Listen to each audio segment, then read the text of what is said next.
Just when we thought the legislative week was winding down, Thursday morning, Speaker Moore and Senator Berger scheduled a press conference to announce that they had reached an agreement on Medicaid expansion.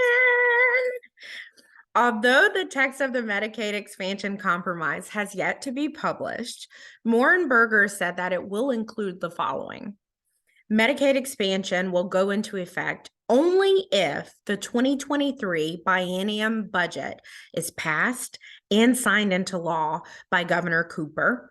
The bill will include the Healthcare Access and Stabilization Program, often referred to as HASP, and the bill will repeal portions of the Certificate of Need law.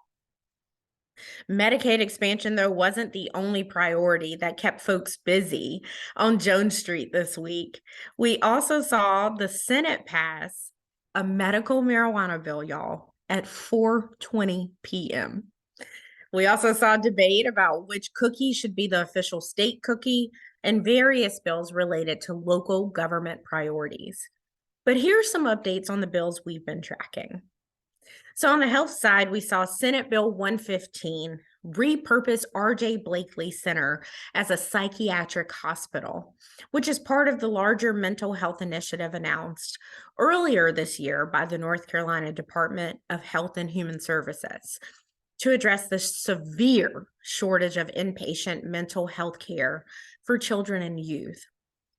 Led by Senate health chairs, the bill would transform the R.J. Blakely Alcohol Treatment Center in Butner into a 90-bed psychiatric hospital for children and adolescents. The bill exempts this change from Certificate of Need laws. And we saw Senate Bill 115 pass the Senate Tuesday, February 28th, and has now been assigned to the House Health Committee.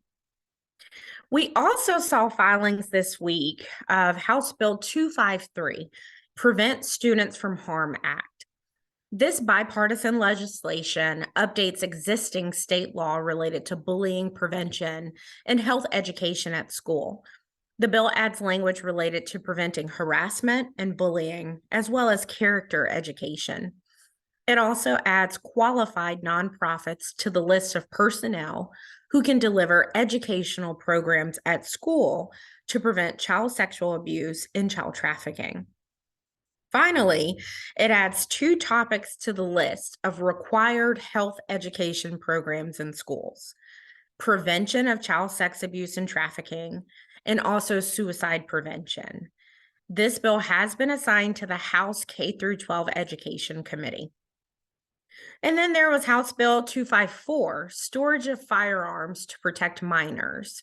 A group of House Democrats filed this bill Wednesday, and it would require firearm owners who live in a home with minors to safely store and lock their firearms when they aren't being used or carried.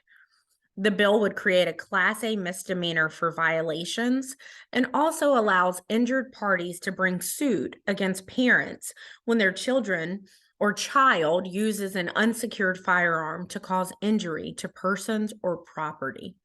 The bill passed its first reading and has been assigned to the House Rules and Operations Committee as of Thursday, March 2nd. And on the child safety front, we saw House Bill 72, Firearm Safe Storage Awareness Initiative, which seeks to create a statewide safe storage program for firearms in order to prevent children from getting access to unsecured guns.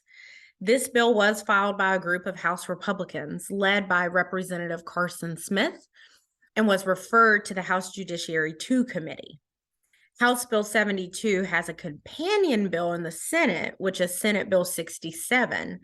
This legislation is a priority of the Child Fatality Task Force, and after passing the House last week, House Bill 72 has now been assigned to the Senate Rules and Operations Committee. And then there's House Bill 125, Safe Surrender Infants, and it is the companion to Senate Bill 20, which already passed the Senate.